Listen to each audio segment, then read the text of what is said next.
19 November 2023 वार आहे रविवार. तुमच्यासाठी घेऊन आलो आहे संपूर्ण लोकसत्ता वृत्तपत्र विश्लेषण. आज स्पर्धा परीक्षेच्या दृष्टिकोनातून आपल्यासाठी लोकसत्ता वृत्तपत्रामध्ये एकच न्यूज महत्त्वाची आहे, जी की राज्य मागासवर्ग आयोगासंदर्भात आहे, जिला की आपण MCQच्या माध्यमातून इन डिटेलमध्ये या न्यूजला आपण समजून घेण्याचा प्रयत्न करणार आहोत.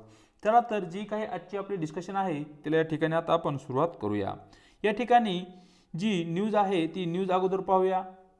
मागासलेपणा सिद्ध करणे वेळखाऊ अशा प्रकारची न्यूज राज्य मागासवर्ग आयोगासंदर्भात आहे. मग या ठिकाणी या न्यूजला धरून जो काही आजचा आपला MCQ प्रश्न आहे तो प्रश्न या ठिकाणी पाहूया. राज्य मागासवर्ग आयोगाचे अध्यक्ष कोण असतात, अशा प्रकारचा प्रश्न या ठिकाणी सरळ विचारण्यात आला आहे. त्या प्रश्नाचं या ठिकाणी उत्तर ए पर्याय सर्वोच्च न्यायालयाचे न्यायाधीश, बी उच्च न्यायालयाचे न्यायाधीश, सी मुख्यमंत्री, डी यापैकी नाही. तर मित्रांनो, या ठिकाणी जे काही सर्वोच्च न्यायालयाचे न्यायाधीश किंवा उच्च न्यायालयाचे न्यायाधीश असतील, जे की रिटायर आहेत, असे न्यायाधीश या ठिकाणी राज्य मागासवर्ग आयोगाचे अध्यक्ष असतात. हा जो पॉईंट आहे तो या ठिकाणी तुम्हाला माहिती असला पाहिजे. या ठिकाणी जे काही पर्याय आहेत त्या पर्यायामध्ये थोडं कन्फ्युजन झालं आहे, परंतु सर्वोच्च न्यायालय आणि उच्च न्यायालय यांचे जे काही न्यायाधीश आहेत ते राज्य मागासवर्ग आयोगाचे अध्यक्ष होऊ शकतात आणि त्यांची जी काही नियुक्ती आहे ती राज्य शासनाकडून केली जाते. इन डिटेलमध्ये या ठिकाणी आपण चर्चा करूया राज्य मागासवर्ग आयोगाची. तर या ठिकाणी जे काही राज्य आहे, फॉर एक्झाम्पल आपलं महाराष्ट्र राज्य आहे, महाराष्ट्र राज्यामध्ये विमुक्त जमातीचे लोक आहेत, त्याचबरोबर भटक्या जमातीचे लोक आहेत किंवा इतर मागास प्रवर्ग आणि विशेष मागास प्रवर्ग यामध्ये जर एखादी जात यामध्ये समाविष्ट करायची असेल किंवा त्या प्रवर्गामधून एखादी जात वगळायची असेल किंवा काढायची असेल, या संबंधित ज्या काही मागण्या असतील किंवा त्या संबंधित ज्या काही तक्रारी आहेत त्याची तपासणी करून अभ्यासपूर्वक शिफारस राज्य शासनाला करणे हे महत्त्वपूर्ण कार्य या ठिकाणी राज्य मागासवर्ग आयोगाचे असलेले आपल्याला दिसते. पुन्हा एकदा ही जी लाईन आहे ती या ठिकाणी समजून घेऊया.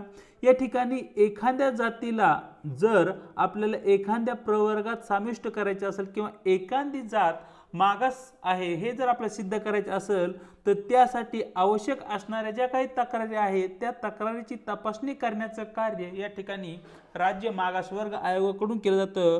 त्याचबरोबर एखाद्या प्रवर्गातील जात जर प्रगत झाली असेल तर तिला त्या प्रवर्गातून बाहेर काढण्याचं कार्य ही या ठिकाणी राज्य मागासवर्ग आयोग करतं आणि त्या संबंधी ज्या काही शिफारशी आहेत ते राज्य शासनाला करीत असतं. मग यासाठी हे जे सर्व प्रश्न आहेत ते सोडवण्यासाठी या ठिकाणी राज्य मागासवर्ग आयोगाची स्थापना करण्यात आलेली आहे. राज्य मागासवर्ग आयोगाचे जे काही कार्यक्षेत्र असते ते संपूर्ण राज्य, म्हणजे महाराष्ट्र जर एक्झाम्पल घेतलं तर संपूर्ण महाराष्ट्र हे त्यांचं कार्यक्षेत्र राहील. या ठिकाणी जे काही सदस्य आहेत त्यांची नियुक्ती राज्य शासनाद्वारे नामनिर्देशित सदस्य या तत्वावर केली जाते. हाही पॉईंट तुम्हाला या ठिकाणी माहिती असणं आवश्यक आहे. राज्य मागासवर्ग आयोगाची जी काही रचना आहे ती रचना या ठिकाणी आता आपण समजून घेण्याचा प्रयत्न करूया. या ठिकाणी अध्यक्ष कोण असतील तर सर्वोच्च न्यायालयाचा किंवा उच्च न्यायालयाचा न्यायाधीश जो की सध्या स्टँडिंग जज आहे किंवा जी रिटायर जज आहे अशी व्यक्ती या ठिकाणी राज्य मागासवर्ग आयोगाची अध्यक्ष होऊ शकते. असा हा पहिला पॉईंट या ठिकाणी जो की आपल्यासाठी महत्त्वाचा आहे तो तुम्हाला या ठिकाणी नोट डाऊन करून घ्यायचा आहे. त्याचबरोबर ज्या व्यक्तीला समाजशास्त्राचे ज्ञान आहे अशी व्यक्ती या ठिकाणी सदस्य म्हणून मागासवर्ग आयोगावर तिची नियुक्ती केली जाईल. त्याचप्रमाणे राज्यातील जे काही 6 महसूल विभाग आहेत या विभागापैकी प्रत्येक विभागातून एक व्यक्ती याप्रमाणे मागासवर्गासंबंधी जे काही ज्ञान असेल असे एकूण 6 सदस्य या ठिकाणी निवडले जातील. त्याचबरोबर या सदस्यापैकी एकापेक्षा कमी नसतील, म्हणजे कमीत कमी एक महिला सदस्य या ठिकाणी असेल, म्हणजे जास्तीत जास्त 2, 3, 4 असतील तरीही चालेल, परंतु कमीत कमी एक महिला सदस्य या ठिकाणी असणं गरजेचं आहे. आणि त्याचबरोबर इतर मागासवर्ग, विमुक्त जाती आणि ज्या काही भटक्या जमाती आहेत यांच्यातील प्रत्येकी एक सदस्य या ठिकाणी असणं आवश्यक आहे. म्हणजे 4 सदस्य या ठिकाणी रिझर्व्ह असतील आणि 2 जे सदस्य आहेत ते तुम्ही ओपन कॅटेगरी किंवा इतरही ठिकाणाहून घेऊ शकताय। या ठिकाणी जे काही सचिव म्हणून कार्य करणार आहेत ते सचिव म्हणून कार्य करणारी व्यक्ती ही सामाजिक न्याय विभागातील सहसंचालक जे पद आहे या पदाच्या दर्जाप्रमाणे असले पाहिजे किंवा त्या पदाचा जे काही लेवल आहे त्या लेवलची ती व्यक्ती असली पाहिजे। मग ती जी व्यक्ती आहे ती रिटायर असली तरीही चालेल किंवा जर स्टँडिंग असेल तेव्हाही ती व्यक्ती ॲज अ मागासवर्ग आयोगाचे सचिव किंवा सेक्रेटरी म्हणून त्या ठिकाणी कार्य करू शकते। पुढे मागासवर्ग आयोगाचे जे काही कार्य आहे ते कार्य या ठिकाणी पाहूया। नागरिकांच्या कोणत्याही वर्गाचा मागासवर्ग म्हणून सूच्यामध्ये अंतर्भाव करण्याची विनंती विचारार्थ घेणे, तिची तपासणी करणे हे कार्य या ठिकाणी राज्य मागासवर्ग आयोगाचे आहे।